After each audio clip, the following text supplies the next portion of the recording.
Productivity slowdown. What do I mean by that? As countries develop their economies and achieve higher per capita GDP, historical evidence shows that they suffer a productivity slowdown. Okay? Globally, guys, from 1959 to 1973, productivity was growing at approximately 3.2% per annum. But then, 1973 to 1998, productivity is slowing down. It's growing at 1.3% per annum. So we have to come up with the possible explanations to explain the reason behind this productivity slowdown. Okay? Some possible explanations are these: diminishing return as capital accumulates, catch-up effect. So let me talk about those two.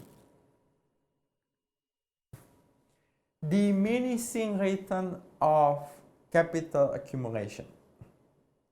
You see, guys, accumulation of capital is good, but it is subject to diminishing return. That is to say, as the stock of capital increases, the extra output that can be produced from an additional unit of capital is going to fall. That is to say, when workers already have a large quantity of capital to use, giving them an additional unit of capital will only slightly increase their productivity. To put that into perspective, let's look at this graph here. What am I talking about? Real GDP per labor, output per labor. Okay. And this is the amount of capital per worker. The amount of capital per worker. Okay? You see, guys, it's not a simple straight line going up. Okay? But it's like a curve. So that would exhibit our property of diminishing returns to capital accumulation. What are we trying to see here? As the stock of capital increases initially, as the stock of capital per worker increases initially, we are going to have some substantial increase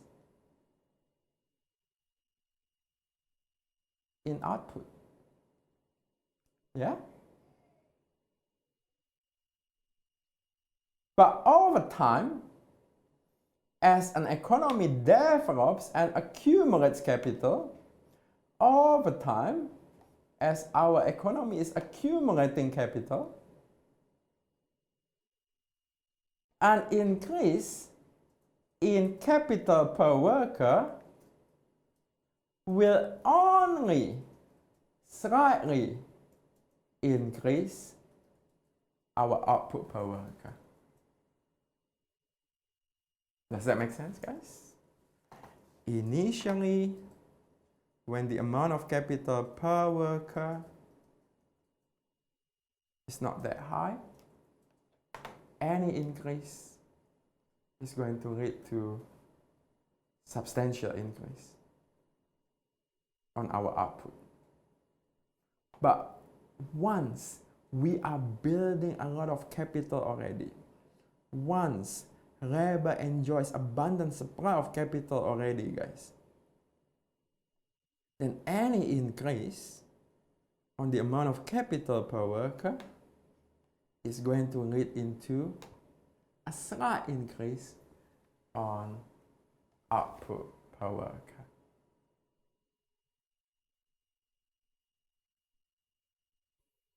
So what is the implication of this diminishing return? Higher saving rate to boost capital accumulation will lead to higher growth in the short run and medium run, but may not lead to substantial growth in the long run. Okay, going back to the graph, guys, let me just give you a simple illustration here. Yeah, you see, all what I'm trying to say is this. See, if you don't have a computer, then I give you a computer, I give you 1 unit of computer. See, the additional unit of computer that you have is going to improve your productivity very significantly. Okay? But just say in the near future, guys, in the future, when you already got 1 unit of computer, 1 unit of laptop, okay, then if I give you 1 additional unit of computer, that may improve your productivity, guys, but will only improve your productivity slightly. Okay? So let me put that in that perspective, and there you go. That's all I'm trying to say in this graph. Okay? Good. So again, implications of diminishing return of capital accumulation. Higher saving rate to boost capital accumulation will lead to higher growth in the short run or medium run, but may not lead to substantial growth in the long run. So other things being equal, then it would be easier for a country to grow fast if it starts out relatively poor. We refer to this as catching up effect. Okay, so suppose, guys, Indonesia is somewhere there. Okay, US is already there. Okay, increase in the capital per labor in Indonesia is going to lead to substantial increase in real GDP per capita. Okay? But US is already there, guys. Any increase here is only going to slightly increase real GDP per labor. Okay? So all I'm trying to argue is this, guys. Developed economies are already there. Once you are already developed, guys, it's going to be quite tough for you to keep growing because you are already mature, you are already developed. But developing countries, that's why the name is developing countries. They are still growing, growing, and growing. Okay? And they are catching up. Okay? I hope you got that, guys. Okay? So that's why we saw in our previous graph some of our East Asian economies are actually developing fast and they are catching up to our developed economies. Okay? Small amounts of capital investment in poor countries would substantially increase workers' productivity. In contrast, an increase in capital for workers in rich countries, in developed countries that already have access to abundant stock of capital will only slightly increase their productivity. Quick recap.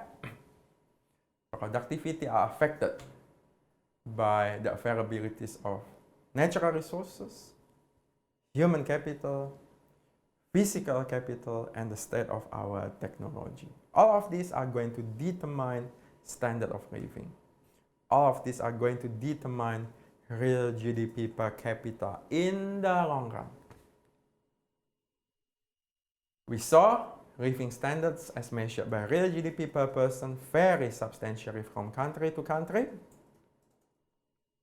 But what is important here, government policies and action should be directed to foster productivity, improve economic growth in the long run, and increase our standard of living. Remember, guys, I have discussed those government policies.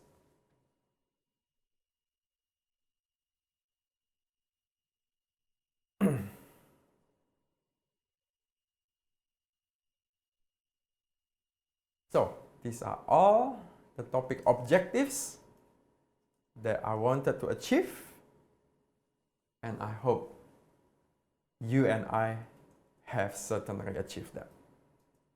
Good luck, all the best, as always, guys, for your learning in the course.